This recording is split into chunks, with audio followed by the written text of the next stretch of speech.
போலீசார் ஒரு பக்கம் போக்குவரத்தை சீர்படுத்திக் கொண்டிருக்க, அவர்களுக்கு சவால் விடும் விதமாக சாலையில் யூ-டர்ன் அடித்து மறுபுற சாலையில் ரேஸில் ஈடுபட்ட இளைஞர்கள். கடமையை செய்த காவல்துறை.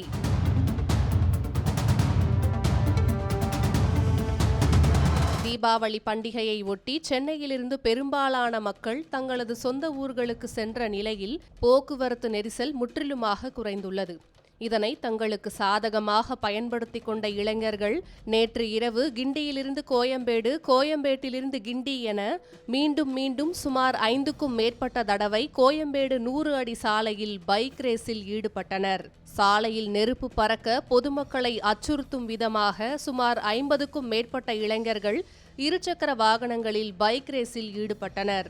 இதனை பார்த்து பயந்து போன பொதுமக்கள் உடனடியாக போலீசாருக்கு தகவல் அளித்ததன் பேரில் இரவு வடபழனி மேம்பாலத்தில் 4 முனைகளிலும் போலீசார் பேரிகார்டு அமைத்து சோதனையில் ஈடுபட்டனர். போலீசாரை பார்த்ததும் பைக் ரேஸில் ஈடுபட்ட இளைஞர்கள் ஆளுக்கொரு திசையாக ஓட்டம் பிடித்தனர். அப்போது ஒரு இருசக்கர வாகனத்தில் வந்த 2 இளைஞர்கள் போலீசாரை கண்டதும் வாகனத்தை கீழே போட்டுவிட்டு தப்பி செல்ல முயல்கையில் போலீசார் அவர்களை துரத்தி பிடித்தனர்.